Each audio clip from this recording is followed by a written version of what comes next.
sisters, perhaps we could call it the first part of the seventh seal, but it is the trumpets that we're going to look at. First of all, silence, then voices and an earthquake, 4 wind trumpets, the first woe trumpet, the second woe east, the second woe west, the beasts of chapter 13. So that's what we're going to be looking at in the second part this afternoon. There's to be silence. In Revelation chapter 6 and verse 12, you remember that from the first part, I beheld, and when he had opened the sixth seal, and lo, there was a great earthquake. That finally completed its work in AD 324, when Constantine became emperor of the whole of the Roman Empire. In chapter 7 and verse 1 we read, after these things I saw 4 angels standing on the 4 corners of the earth, holding the 4 winds of the earth, that the wind should not blow on the earth, nor on the sea, nor on any tree. So we've got 4 winds involved in chapter 7 and verse 1.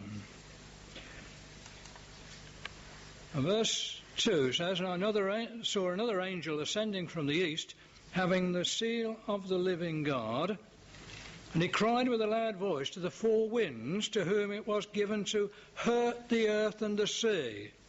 So the 4 winds are involved in in hurting the earth and the sea, saying, verse 3, hurt not the earth, neither the sea, nor the trees, till we have sealed the servants of our God in their foreheads. So there was to be a time when the winds of judgment were not going to be brought until a time had come, the sealing process had reached a certain stage.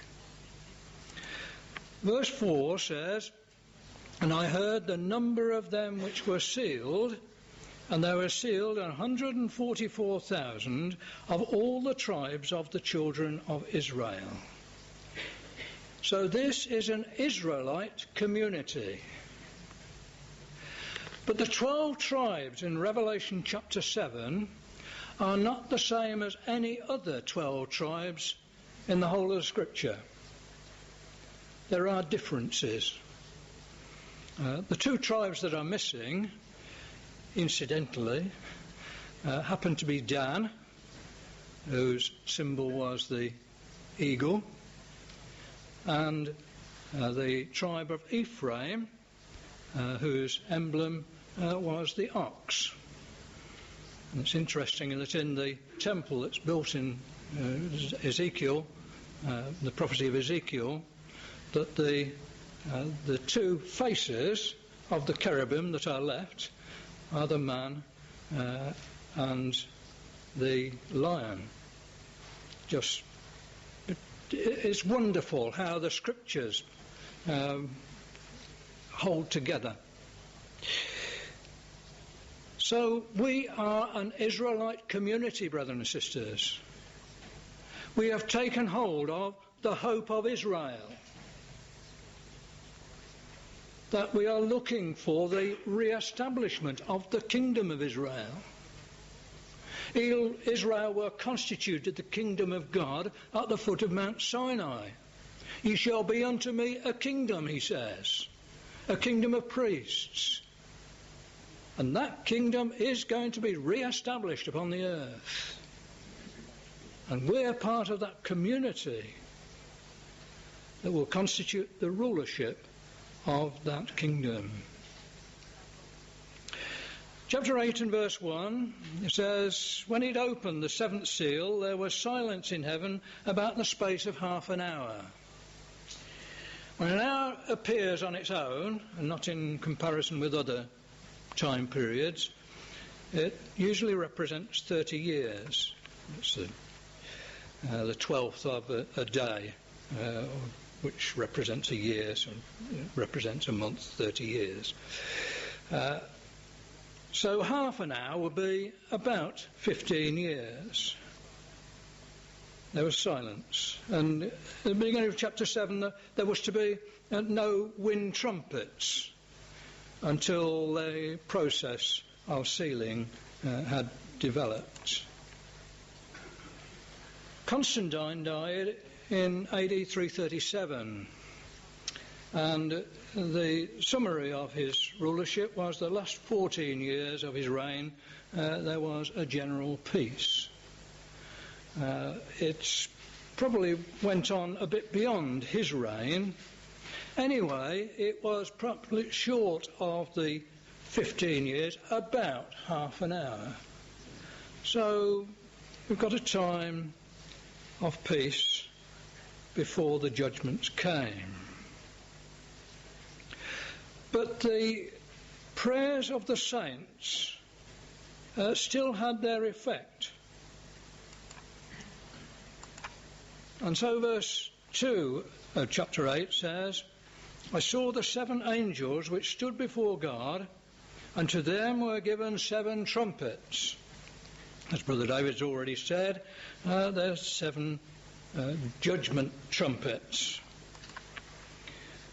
And verse 3 says, another angel came and stood at the altar, having a golden censer, and there was given unto him much incense, that he should offer it with the prayers of all saints upon the golden altar which was before the throne.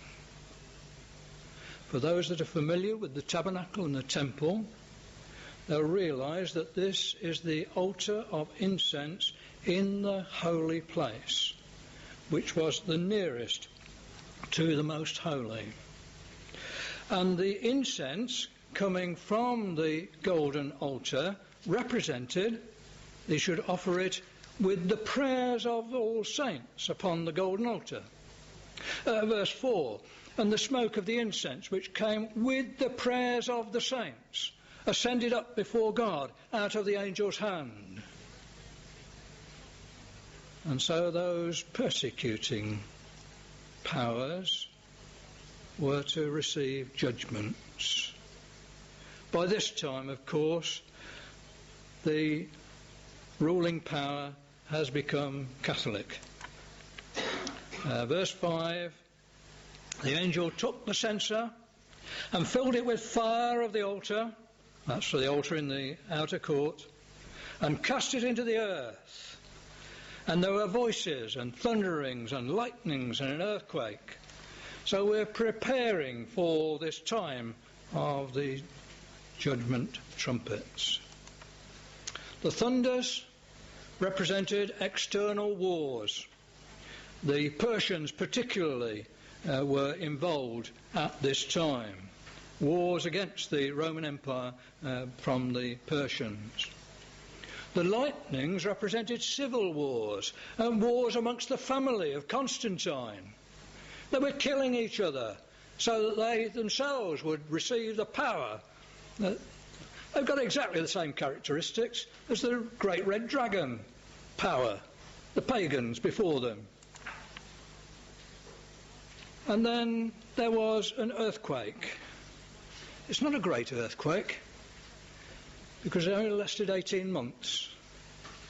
But the time that he ruled, Julian was the last relative of Constantine to rule.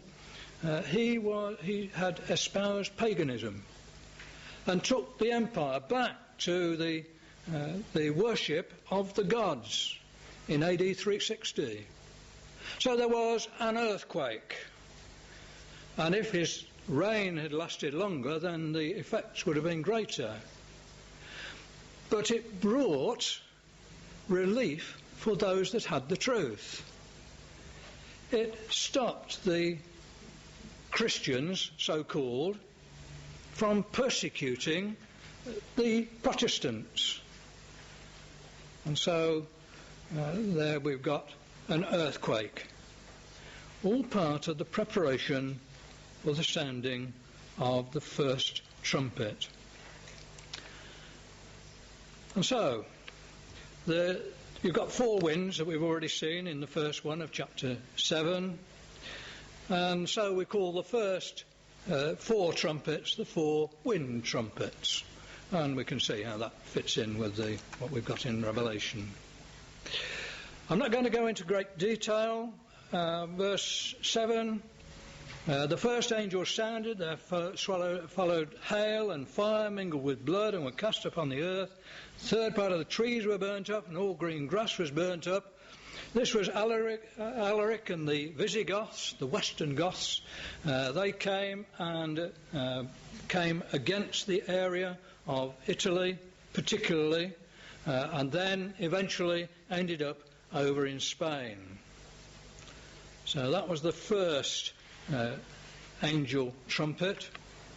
Verses 8 and 9, the second angel sounded, as it were, a great mountain burning with fire was cast into the sea, and the third part of the sea became blood, and the third part of the creatures which were in the sea and had life died, and the third part of the ships were destroyed.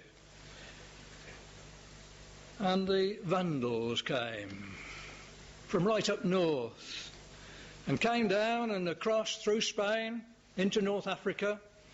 They took Carthage, which was their base, from which they acted like Vandals. We know what Vandals are like, don't we? Well, they took their ships over all the western part of the Mediterranean, and they'd land, pillage, take whatever they could, and off they'd go again. They were Vandals. And it was on the sea. And that as we go through the trumpets, I haven't got time to develop this, but you've got a very strong parallel between the trumpets and the vials, which is the next stage. And the second vial has to do with the sea, as you will probably see at a later study. So you've got Genseric and the Vandals as the second trumpet. Verses 10 and 11. The third angel sounded. There fell a great star from heaven, burning as it were a lamp, and it fell upon the third part of the rivers, upon the fountains of waters. And the name of the star is called Wormwood, and the third part of the waters became wormwood, and many men died of the waters because they were made bitter. The rivers and fountains of waters. I had a holiday in Switzerland many years ago now. But the Alps are the centre. You have there the source of the Rhine, the Danube, the Rhone and the Po, the 4 great rivers of Europe. The Alps were the centre of the great rivers and fountains of waters. And it was against the Alps that the Attila and the Huns came. And again, Attila, it was him, incidentally, that caused the foundation of Venice, because he went along the Po, and the people escaped to the bits of islands around the mouth of the Po and established the city of Venice. So we've got Attila and the Huns as the third trumpet. And then verse 12. And the fourth angel sounded, and the third part of the sun was smitten, and the third part of the moon, and the third part of the stars. So as the third part of them was darkened, and the day shone not for a third part of it, and the night likewise. How do you get the third of the day? It just can't happen literally, can it? Here is a representation of the heavenly bodies of a third of the Roman Empire being overcome, as we've already seen. The pagan heavenly bodies were cast out. Well, the emperor in the east lost his jurisdiction over Rome and the western part of the Roman Empire, the third of the Roman Empire. Theodoric and the Ostrogoths, various other names involved with him, he established the Gothic kingdom in Rome. and for the first time there was a non-Roman ruler in Rome. Here was a change for the Roman Empire. And in fact, this is the seventh head that is spoken of. The sixth head was, as it were, wounded to death, and the Gothic kingdom was the seventh head, which will last a short period. We'll come back to that as we continue. Here's a map. You can see the various colours. The green is the movement of Alaric and the Goths, going down into Italy and then ending up over in Spain. You've got the orange, which is the Vandals, coming down through Spain and into North Africa and spreading all over the western Mediterranean. You've got Attila and the Huns, the blue, going onto the area of the Alps. And I mean, it is a historical map of what happened, how these tribes came across. And it's just how it was prophesied in the book of Revelation, brothers and sisters. These things are wonderful. The more you know of the detail of the fulfillment, it may be difficult to absorb them, but you know that what God has promised, he will perform. And then you've got the brown that comes and establishes itself and finishes up in Rome.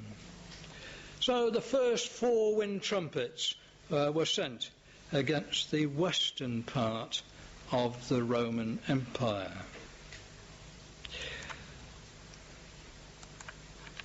The 7 heads. In Daniel chapter 7, verse 7, we had 10 horns. He only sees 1 head on the 4th beast. I've got a picture taken in Elat of 1 lamppost. And then you stand over to the right, and you take another picture, and there are 7 lampposts. And that's really, Daniel only saw the 1 head. John saw the 7 heads. Well, chapter 12 and verse 3, we've already seen 10 horns, 7 heads, but the crowns are on the heads in Revelation chapter 12. Let's just have a look at that detail.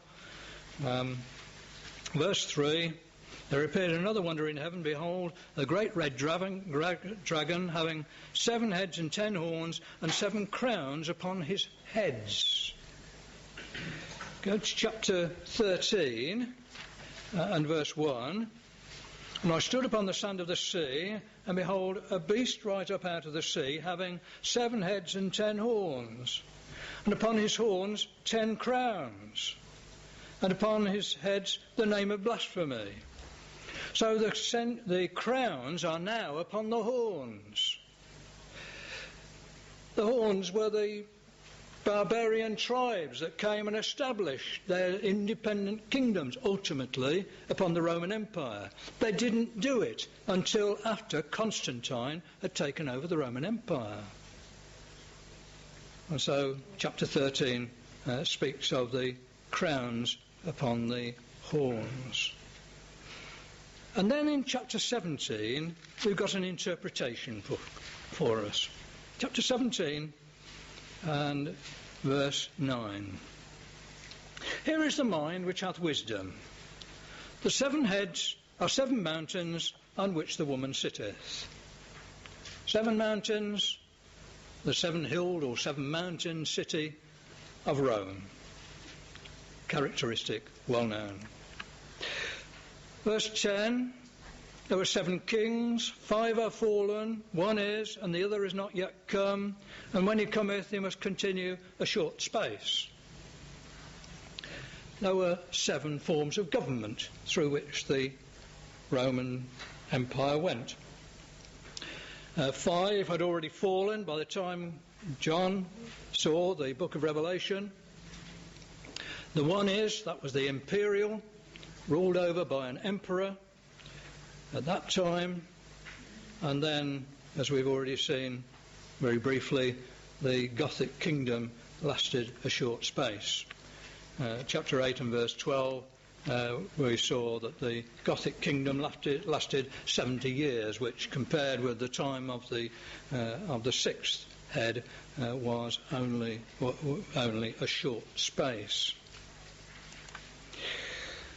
I've got them listed there. I don't think we need to go into any detail, but the different types of, different mountains and the 7 governments, forms of government, 7 kings as it's spoken of in the book of Revelation. Well, go back to chapter 8 now then. And we have, I beheld and heard an angel flying through the midst of heaven, saying with a loud voice, Woe, woe, woe to the inhabitants of the earth by reason of the other voices of the trumpet of the 3 angels which are yet to sound. We've had 4 wind trumpets. Now we've got 3 woes. And we call them 3 woe trumpets. Fairly logical. So, the first woe trumpet, or the 5th trumpet. Verse 1 of chapter 9. The 5th angel sounded, and I saw a star fall from heaven unto the earth, and to him was given the key of the bottomless pit. Now we've got a bit of a problem with the translation, in that the word that is translated bottomless here is sometimes translated bottomless pit. Here we have 2 words. The word for bottomless is the word abyssos, from which we get our word abyss. In Luke chapter 8 and verse 31, in the healing of Legion, they asked that the demon should not be sent into the deep. And that's the first translation of the Greek word abyssos. So clearly that's the Sea of Galilee in that particular case. In verse 7 of chapter 11, we've got, and when they shall have finished their testimony, the beast that ascendeth out of the bottomless pit, and that's the word abyss, shall make war against them, and shall overcome them and kill them. So it makes war against them, and shall overcome them and kill them. Interesting. Chapter 13 and verse 1. I stood upon the sand of the sea, and behold, a beast rise up out of the sea. It's a normal word for sea, but it's come out of the sea. And verse 7 says, it was given unto him to make war with the saints and to overcome them. So we've got war against them and overcomes them. And Brother Thomas, from the use of the word abyss for them in chapter 11 and verse 7, he wonders, normally it's the word for sea, but you've got this abyss, it's unfathomed, it's not that it is bottomless, you just don't know how deep it is. But he says, why is that used? The sea is the sea of nations. But what would the abyss be? Well, as far as the Romans were concerned, those nations up in northern Europe, which were barbarians to them, were unknown. They didn't know how many there were. They didn't know anything about it. He suggests that this beast of Revelation 13 came from these northern European nations that eventually established themselves as the horns of chapter 13 and verse 1. Now, back to chapter 9 and verse 1 then. This isn't just the bottomless, just the sea or the unfathomed, but there's a pit associated with it. In Luke chapter 14 and verse 5, the Greek word phria, translated pit, is translated pit. If you've got an animal falling into a pit, will you get it out on the Sabbath day? And that's the word phria. In John chapter 4 verses 11 and 12, the Samaritan woman, she talks about the well is deep, and the word that's used for that is phria. So you've got something deep associated with the sea. Well, we have a wonderful physical aspect associated with the Mediterranean Sea, close to it. It's not only a pit as far as the Mediterranean is concerned, it is the lowest point on earth. And that is the Dead Sea, the pit of the abyss. Appropriate language for this symbolic statement here. He was given the key of the pit of the abyss. And verse 2 of chapter 9 says that he opened the pit of the abyss, and there arose smoke out of the pit, as the smoke of a great furnace, and the sun and the air were darkened by reason of the smoke of the pit. And it says in verse 3 that there came out of the smoke locusts upon the earth, and to them was given power, as the scorpions of the earth have power. And the fulfillment of this was the development of Islam by Muhammad and his followers. Eventually, they were worshippers of the gods all over the Arabian Peninsula, but he brought them all together to the belief of the one God. And when they got them together as the belief of the one God, then they set forward to convert the Roman Empire. Because they regard them as idolaters, because they didn't worship one God but three. How wonderful, brethren and sisters.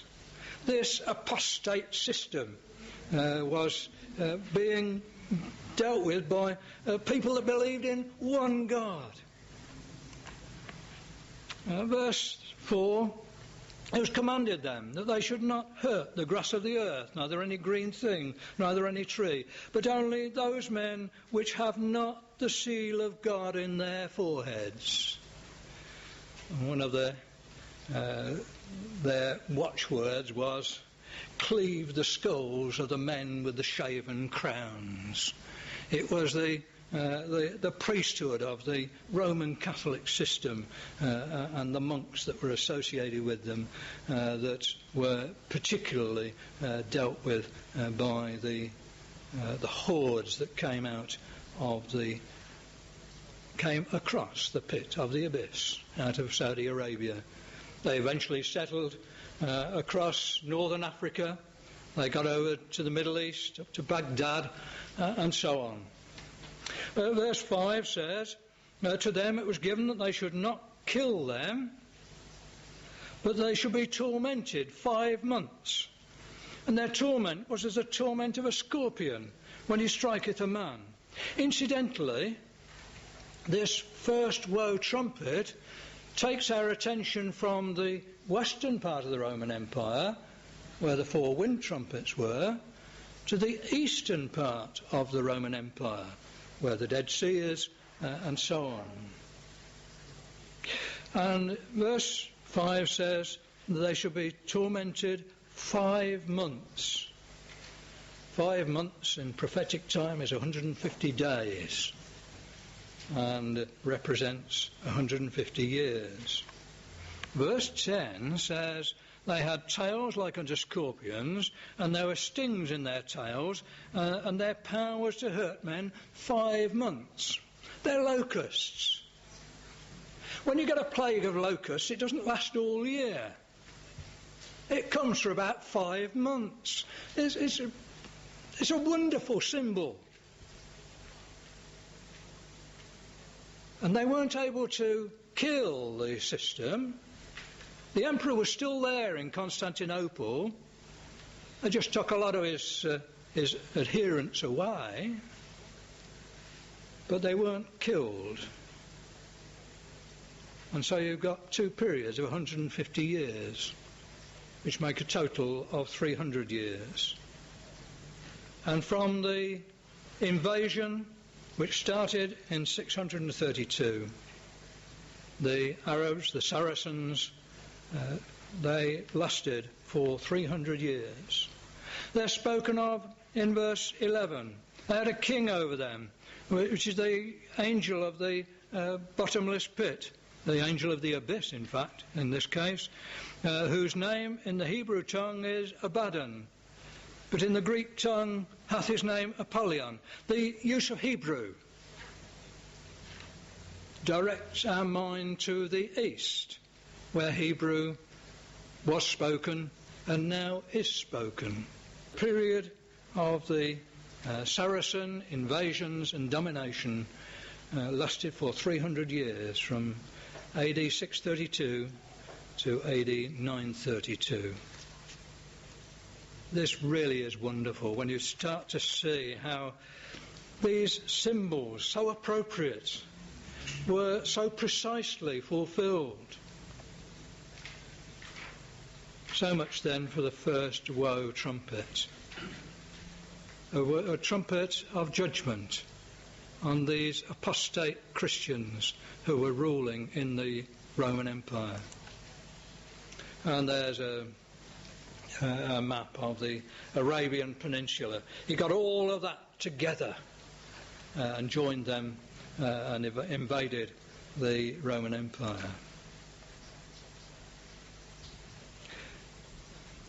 Alongside of this, we have what I'm going to call the beasts of chapter 13, because I want to show how the beasts of chapter 13 fit in with these things that we're looking at in the time of the trumpets. So, chapter 13 and verse 1, I stood by upon the sand of the sea, and saw a beast rise up out of the sea, having 7 heads and 10 horns, and upon his horns 10 crowns. So you've got 10 independent kingdoms that establish themselves on the western part of the Roman Empire. They acknowledged the leadership of the emperor in Constantinople. It was let's just have a look at what it says in verse 2. The beast which I saw was like to a leopard. His feet were like as the feet of a bear. His mouth as the mouth of a lion. And the dragon gave him his power and his throne, the word is thronos, and great authority. So you've got a beast system with these 10 kingdoms joined together, but it's got the characteristics of a leopard, a bear, a lion, and a dragon, the 4 beasts of Daniel chapter 7. So we are being told that this is a phase of the kingdom of man. The kingdom of man started with Nimrod back in Genesis chapter 10. The kingdom of man has continued into its flowering under the Babylonians, and then the Persians, and then the Greeks, and then the Romans. We're looking at a phase of the kingdom of man. And when we're looking at the Roman power, we're looking at different phases of the Roman power. So different characteristics are being used for these different phases of that same power. It's still the Roman power. In verse 3 we read, I saw one of his heads as it were wounded to death, and his deadly wound was healed, and all the world wondered after the beast. Well, the one of the heads that was wounded to death was the imperial power in Western Europe, with the formation of the Gothic kingdom. And then that deadly wound was healed. Eventually the emperor from the east took over, again brought to an end this Gothic kingdom. And so, as it were, that wounded head was healed. Verse 11 says, I beheld another beast coming up out of the earth. And it had 2 horns like a lamb, and it spake as a dragon. It comes up out of the earth. There's a contrast with the sea in verse 1 of chapter 13. And a power came up in the earth, the area of Germany and France. In Daniel chapter 7 and verse 8, we have the rise of a little horn with eyes and a mouth, and before it 3 horns were plucked up. Now that is a symbol of the development of the Holy Roman Empire. The Holy Roman Empire was ruled by the emperor in Europe. It started off in what we now call as Aachen. It ended up in Vienna, and the capitals sort of go pretty well in a straight line from Aachen through to Vienna. That was once the emperor was the secular power, but the other horn was the religious power, which was the Pope in Rome. It spake like, was it? He had 2 horns like a lamb, and spake as a dragon. So the lamb is the ecclesiastical side, the Pope in Rome, and the emperor in Europe. And the horn of Daniel chapter 7, the horn is the emperor, and the eyes and mouth in that horn is the papacy. They join together. So we've got a representation of the Holy Roman Empire being developed, and here it is. Now, that Holy Roman Emperor, he wanted to, well, verse 12, he exerciseth all the power of the first beast before him, and causeth the earth and them which worship therein to worship the first beast whose deadly wound was healed. That's interesting. He exercised all the power of the first beast. Well, that's verse 1. So he's got the power, the same power as the nations of Western Europe. And he causeth the earth and them that dwell therein to worship the first beast whose deadly wound was healed.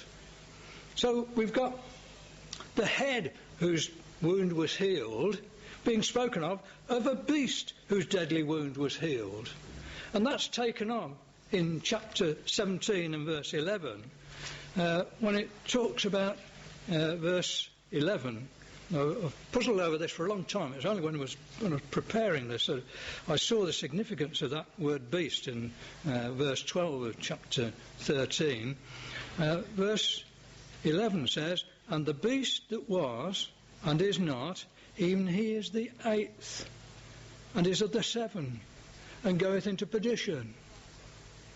It's this resurrected horn that eventually became the Holy Roman Empire. A power in Central Europe which is going to dominate and is beginning to dominate before our eyes in Europe at the present time. It's the German power ruling in Europe that is going to stand up against the Lord Jesus Christ. Well, verse 14. He deceiveth them that dwell on the earth by the means of the miracles which he had power to do in the sight of the beast, saying to them that dwell on the earth that they should make an image to the beast, which had the wound by a sword, and did live. because the beast was imperial. So we've got an image to the beast, an image, an imperial image, a little empire all of his own. And as one of the horns that was plucked up in the development of the Holy Roman Empire was the Lombards in northern Italy. And the states in northern Italy that were taken from the Lombards and others were given to the papacy. He had his own little empire. He ruled, and you go to Rome and you get all sorts of things that are called that are done by so and so PM, the so and so PM, so and so PM. It doesn't mean Prime Minister. It means Pontifex Maximus. The Pope was a secular, a real ruler in Rome and that area. He had his own little empire, an image of the beast. What's the characteristic of this image? Well, verse 16, he causeth all, both small and great, rich and poor, free and bond, to receive a mark in their right hand or in their foreheads. When they're christened, when they're ordained as priests, the mark is the mark of the cross, which was put on the foreheads of children when they're christened, which was in the hand of the priest when he's ordained, a mark in their right hand or in their foreheads. The mark of the beast is the mark of the cross. And verse 18 says, here is wisdom, let him that hath understanding count the number of the beast, for it's the number of a man. His number is 666. What does this talk about? The number 666. Brother Thomas says the names of many modern powers are the names of the languages of their executives and dominant races, as the French power, the Spanish power, the Greek power, the English power, as in the case before us, the Latin power. Their several languages are characteristic of each. No wonder then that the Latin, the tongue in which the image speaks, and preeminently the tongue in which the image speaks, should be selected by the Eternal Spirit as the basis of its name. And I know when I was at school, they still learned Latin, but the Roman Catholics were told to learn Latin because that's the language that they use. It should be selected by the Eternal Spirit as the basis of its name. And this sort of cipher was common among the nations in earlier times. We don't do it so much nowadays. But the Greek letters had numerical values. But in conclusion, does Latinos, which is the Greek word for Latin, solve the enigma? I don't know the Greek, or 666. Let us see. And we have the name of the power, Latinos. The Greek letters, numerical value of the letters, adding up to 666, which is the number of the name. That is the characteristic of this image of the beast. It speaks Latin and is represented by the number 666. Oh, brothers and sisters, this is marvellous. Let us see what the Spirit is telling us. Yes, you can make other things and you can play around with numbers and do all sorts of things. But here is what is represented, I believe, here. And I think, it wasn't Brother Thomas's idea originally. It was others long before him that took this word Latinos, or the Latin kingdom, is another one that adds up to 666, but I think this is probably the easiest. It represents the language of the power, just as French, German, English, England, and so on. All right then, we've seen the second woe trumpet, or at least we've seen the first woe trumpet. Let's go back to chapter 9 and verse 14.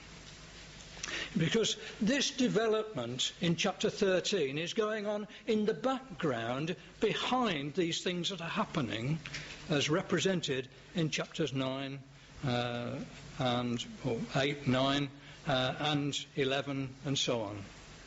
But verse 14 says, verse 14, saying to the sixth angel which had the trumpet, loose the 4 angels which are bound in the great river Euphrates. Or verse 12 says, 1 woe is past, behold there come 2 woes more hereafter.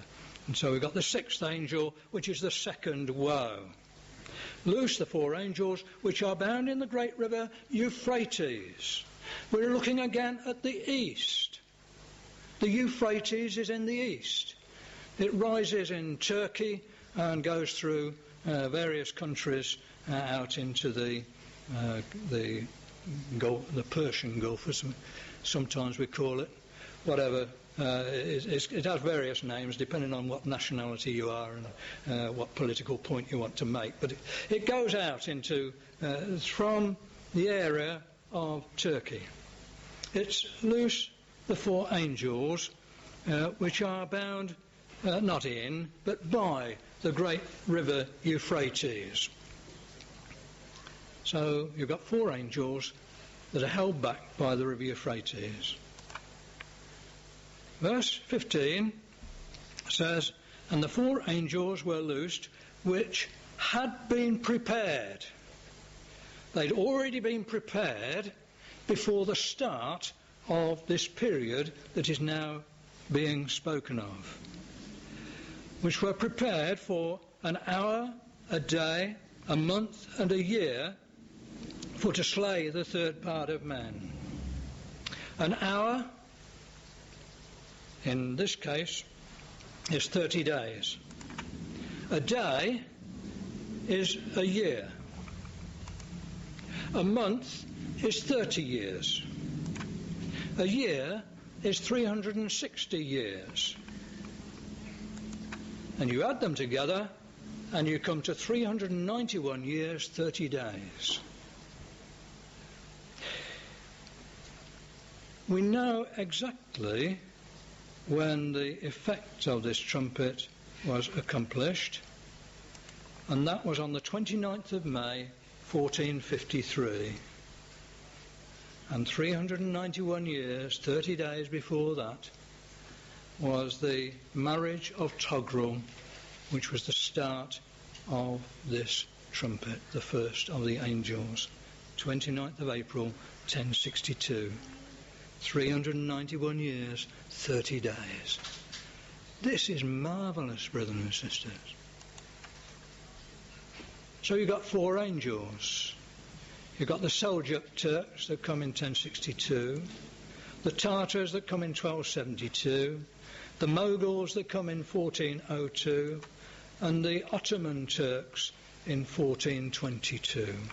Those are the 4 angels that come and kill the 3rd part. Verse 18.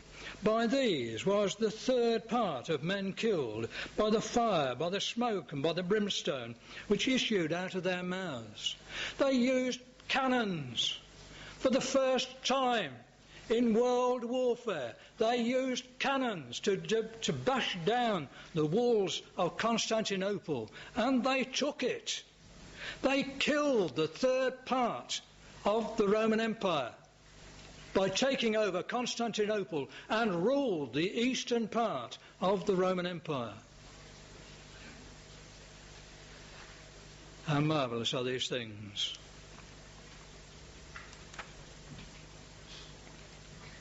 So much then for the eastern part. Just let's have a look at what happened in verse 20.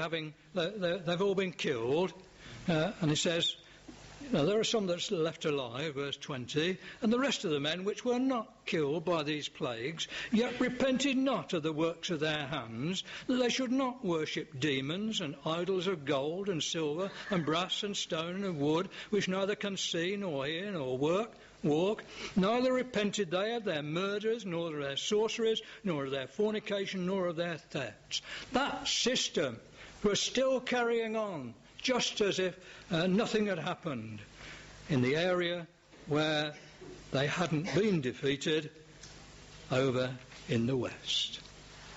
And so chapter 11 transfers our attention to the west.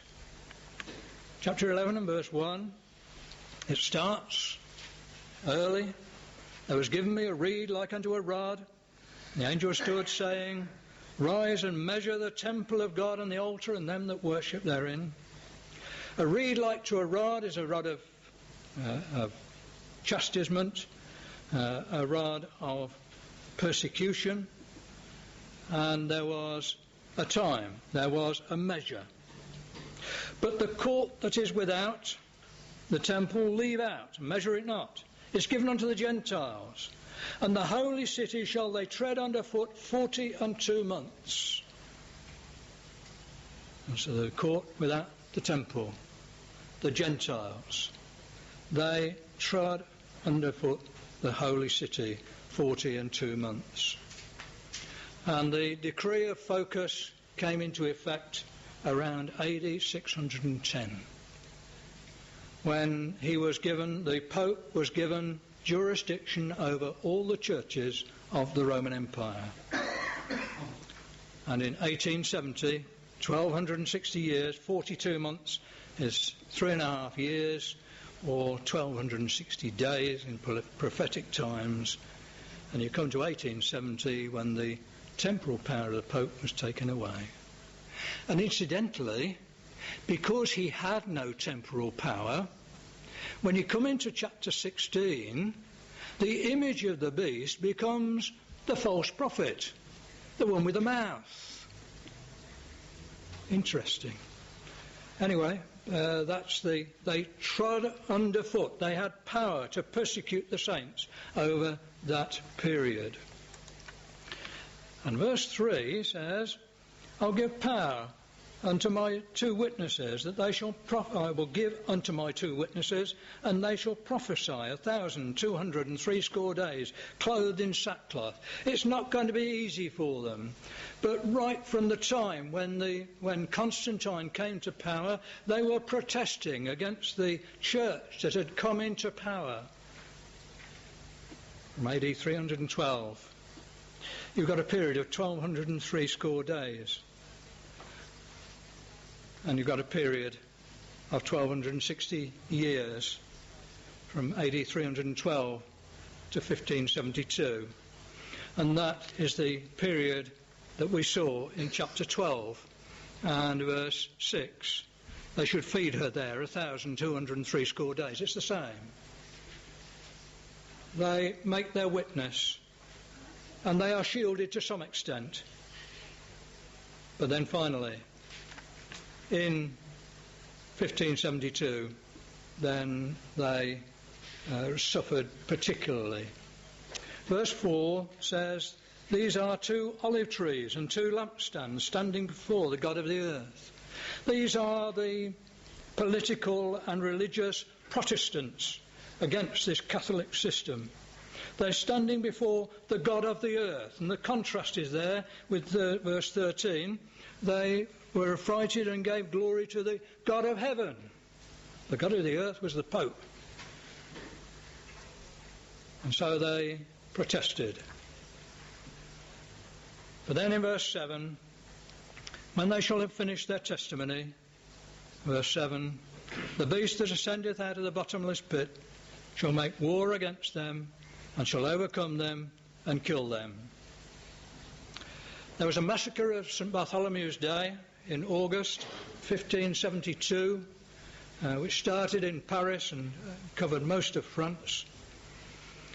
Then there was war against them, and then there was a sympathetic king in France that made the Edict of Nantes. His centre was over in Nantes in 1598, which gave some relief to the Huguenots, who were the Protestants at that particular time, that they should not be persecuted. But then, finally, the Edict of Nantes was revoked on the October the 22nd, 1685. So that warfare lasted a long time. There was conflict. But finally, they were politically dead in 1685.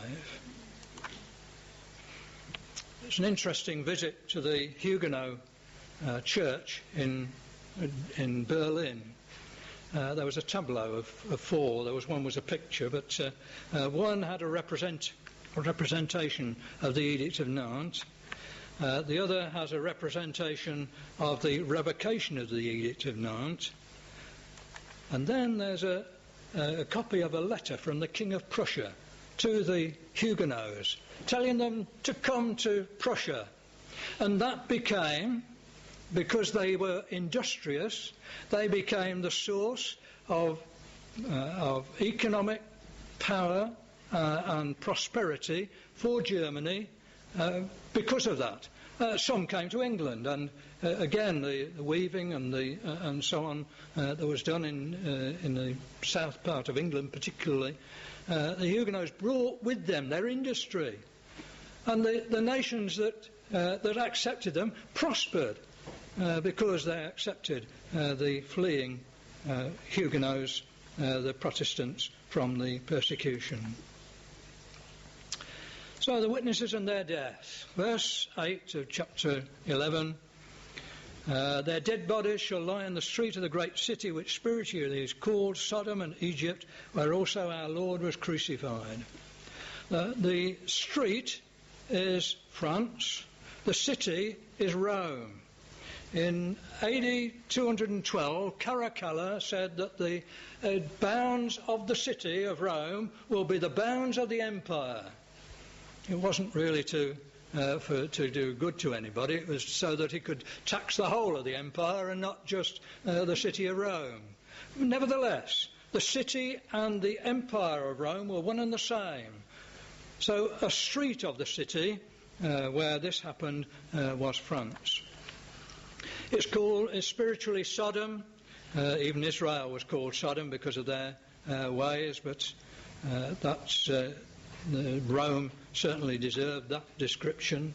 And Egypt, the symbol of the dragon came from Egypt.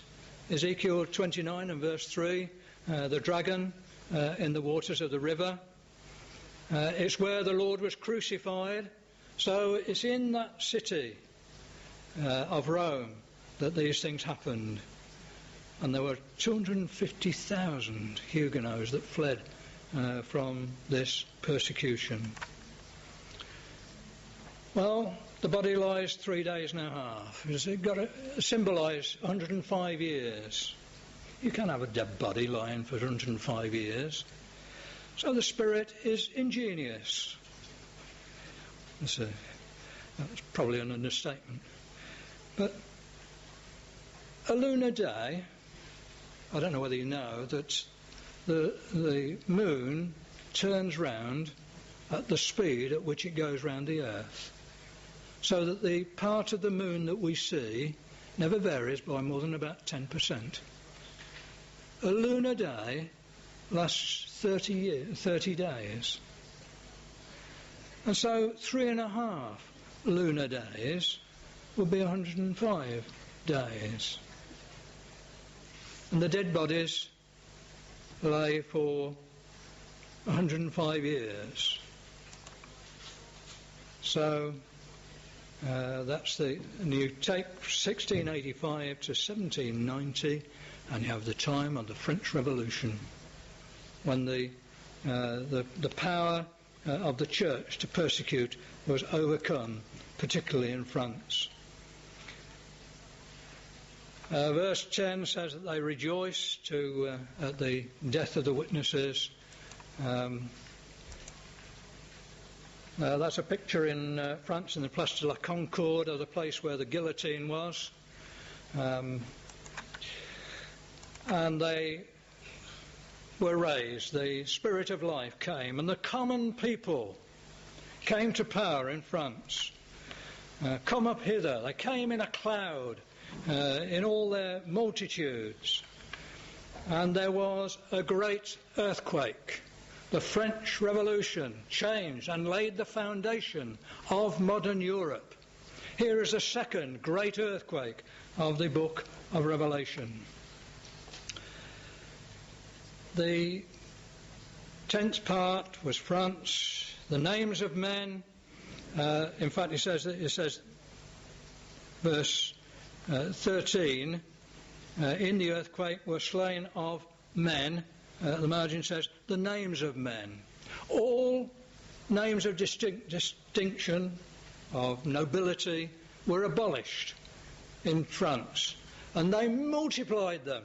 They had all sorts of special comte and duke and all the rest of it. Well, they were all abolished. All titles of distinction were abolished. And for a time they gave glory to the God of heaven. And so the second woe was finished. You notice we didn't get it at the end of chapter 9, because it's here in the West that finally the second woe came to an end. The second woe is past, and behold, the third woe cometh quickly. And that's going to be the subject of the study of the vials, because in chapter 16 and verse 2, the first of the vials starts in the reign of terror, which closely followed the French Revolution. Brothers and sisters, we have a wonderful God. He's given us wonderful prophecies so that we can understand the way that God works in the kingdom of men. The kingdom is going to be established. The exhortation is to hold fast unto the end. Whatever problems we might have, let us hold on to the end. Because soon the Master will come. And the apocalypse, the revealing, the coming of the Lord Jesus Christ will be here. Let us see, brothers and sisters, that when he comes, that we may be with him.